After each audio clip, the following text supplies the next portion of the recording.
You have a mountain orchid. You need a pair of sterile clippers to start with. Then you go need a piece of cork. You go drill it. You go put a wire in it, and preferably use galvanized wire or stainless steel so it don't rust. And then we use a twist tie, except we get it in a mile roll. So we'll show you that when we get ready to mount it. Right now we're going to the greenhouse to kind of pick something that would look nice. So come on, go with us. We'll go in the back. I've had some stuff. I've had some, they're bare roots that didn't have any roots or anything when I got through potting the rest of the plant. So what I do, I lay them on a bed of rock and keep it moist, and we'll go back and see if there's any roots on those. If there is, we'll also mount one of those. This is my dead tub. This is a tub that when I were doing the main plants, they didn't have any roots or anything. So what I do, I throw them in this tub. Oh, here's a real good one.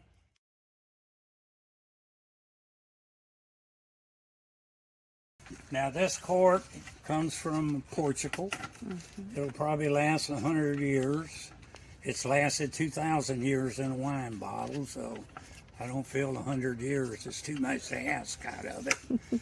Wood you get, it's go rot on you in a year and a half. If it starts rotting, you need to get it off of it, because rot is a fungus and it will travel up from your wood into your plant and kill your plant. And I picked out a piece of cork here. I think it would look real good. A lot of people, you can put sphagnum under them. Whoop, what did I do with the plant? You can put a little sphagnum under them if you don't water regularly. When they're mounted on cork, they need to be watered every day if possible. They're just like a vanda, because they do survive better here because we got a high humidity. If you miss a few waterings, they ain't gonna die. In a dry country like Arizona, they gotta water every day. If they don't, they go end up with a dead one. But anyway, we take this thing here, and we hold it to the cork like this. And then I put it here and I hold it, and I fish it through the plant. The bottom part of it, and we bring it around. Hold this with my finger, bring it around like this, and you can use a pair of wire pliers to do this with also. But you want to tie it real tight. You don't want it flopping around, because if it's flopping loosely tied, every time you water, it will flop around and break the new roots. But then I nip that off, and what we have, this is Angraecum, or Dendrobium angraecum, and it is a species. And sometimes, see, this one's a little loose. That's what I was telling you about. Show you how we correct that.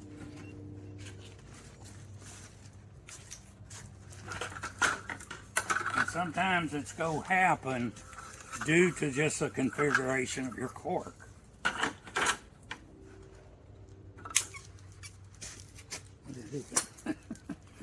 But what you do, until it gets rooted, you just take another little piece and tie it up here, but you want to tie it loosely so it can grow and expand. And then once it gets rooted in, you'll be able to take it off. Well, you'll be able to take both wires off when it gets roots. Now, there you go. You got a nice plant. And what we'll do is the next thing and the last thing is always put its name on it. Don't lay it down and say, I'll do it later, because you'll forget what the name is. We do here at Jade Orchids carry the cork with the mounts already on it. I do all the hard work. You have to do the easy part and mount your orchid to it. If you want to do it yourself, we have big slabs of cork, and I have galvanized wire that we sell and you can do your own that way if you prefer. Let's go on up here. What I'm gonna do today. This is one of my big specimen nodosa plants. It's Brassavola nodosa. It's also known as Lady of the Night because it's only fragrant at night. This one we didn't, but a lot of these we collected in Mexico back when it was legal to collect orchids. But what you do, if you're going to look at the plant, you always want to get a new division, or I guess you want to get the freshest part of the plant, which is at the end, okay? I guess that's what I'm trying to say. But you count back at least 1, 2, 3, 4, 5, 6, because you need 4 before it will bloom. So you want to get more than 4, so you already have. Use a sterilized pair of clippers, make sure they're sterilized. If nothing else, spray a little alcohol, that helps. It may not exactly sterilize, but it helps. But what I do, I go right in here and I snip this off right here. And there's your new division with new growths coming on it, new roots coming on it. And we'll go back and mount it. The mounting is exactly the same as it is for the last one I showed. And if you want to, you can put a little sphagnum. I wish I had it back here, but I have some sphagnum that's been flattened out. What I do, I take some sphagnum, I wet it real wet, then I put it on a sheet of wax paper, and then I roll it out with a rolling pin to where it's probably a 1/16 of an inch thick.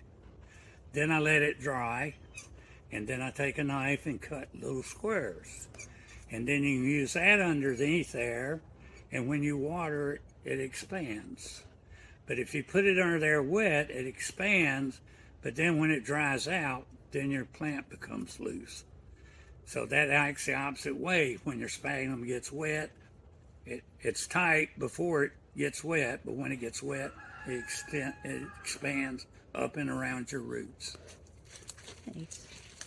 And you can take just a pinch of wet sphagnum and do the same thing. I guess I like to do it the hard way. Because these will crawl, and really I like to see them crawl all the way around to where it makes a... If you notice, I put the wire on, so all you have to do is bend it and hang it. And on this, it's the same thing. You can put a little cork on there, but you put it on. I like to spread the roots the way they're going and spread them out till they spread nice and across the wood.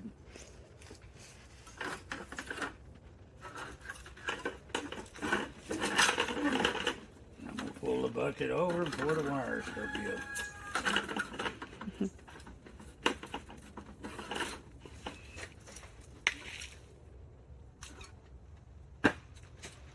We're going to do the same thing.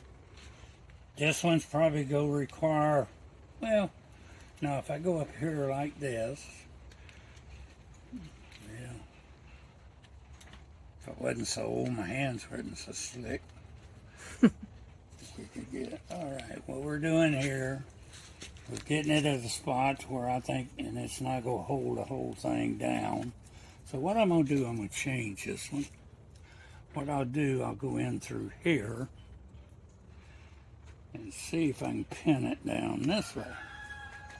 There we go. Now that'll make it good and tight when I tighten it up.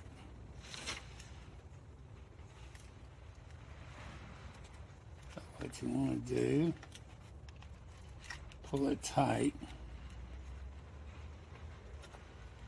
And you can take a pair of pliers and just put it on there and twist it. I have end nippers to where they go on like that, and you just twist them and then it cuts it all in one motion. And this one is Brassavola nodosa, or it's better known as Lady of the Night. It's nice and firm, so it don't bounce around when it gets wet. And I have to reiterate that you need to water these daily. If you're going off somewhere and you got a sprinkler system, put them out somewhere where the sprinkler system is. Anyway, oh, here they are. We got some Brassavola in the tags.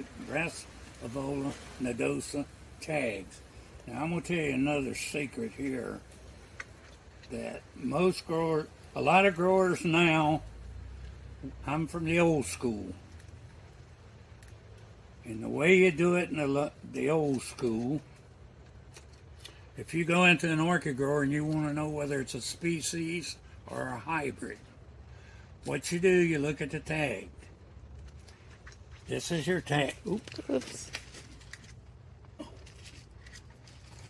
This is your tag.